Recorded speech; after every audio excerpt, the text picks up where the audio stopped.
Hello friends. Today we will talk about stock market investing, mainly the 6 rules of investing.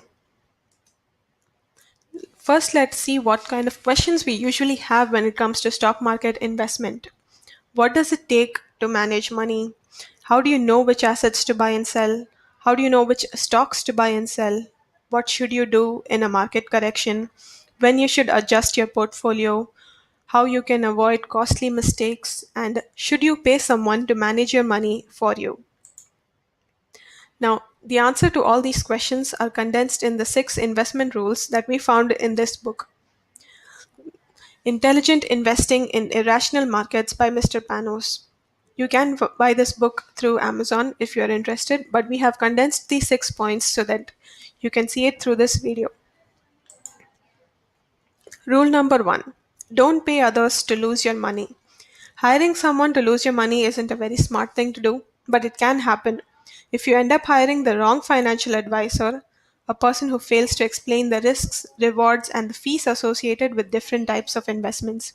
So essentially, you'll be just paying this person to lose all your money, which is not advisable at all. So if you're hiring a financial advisor, pick him carefully so that he works with your interests in mind. Rule 2: have a financial plan. Intelligent investing isn't a get rich quick process. It's not even a one size fits all process. What works for me might probably not work for you. The risk I am willing to take might not be the same level of risk that you are comfortable with.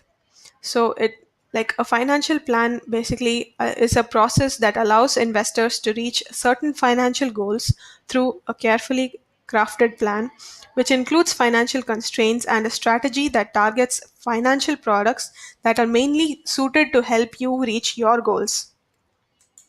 Now, rule 3: know which assets to buy and sell. Stocks and commodities usually rise with an expanding economy, while bonds usually rise in a weak economy.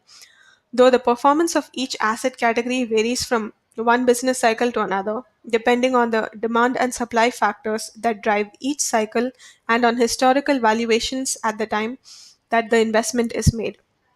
Bonds rally in the aftermath of a financial crisis as investors sell stocks and commodities, as was the case in the financial crisis of 2008.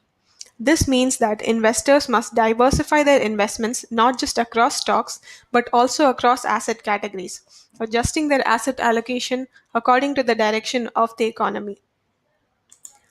Rule 4: know which stocks to buy and sell. As was mentioned in the previous step, you have to first decide where to allocate your investments and decide which assets to invest them in.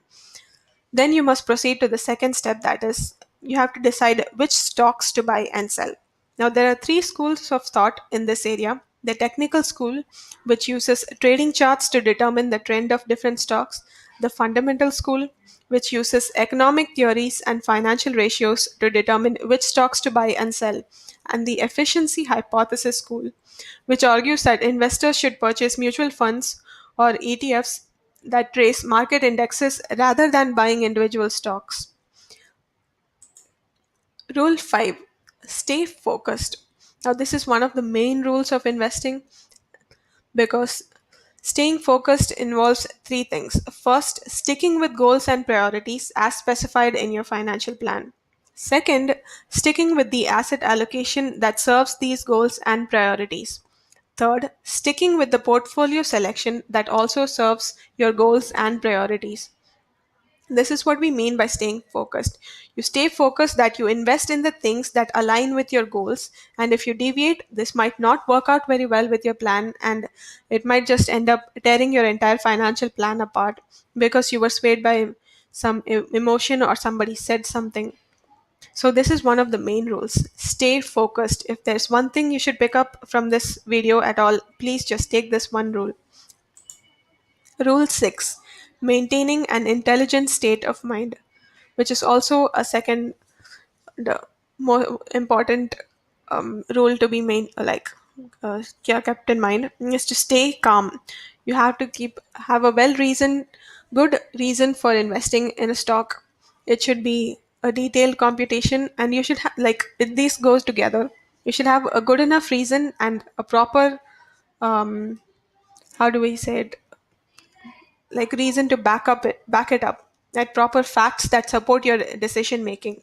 Then you have to plan to reach a decision rather than intuition and emotion. Your emotions should not dictate which stocks you plan to buy. Just because you like a stock or the company is not a good enough reason to invest in those stocks. That is all. Thank you for watching this video. If you have more questions, please contact the details that are given on the current that you're watching in your screen right now. If you like this video, please hit the like button, and if you would like to see more videos of this type, please hit subscribe. Thank you.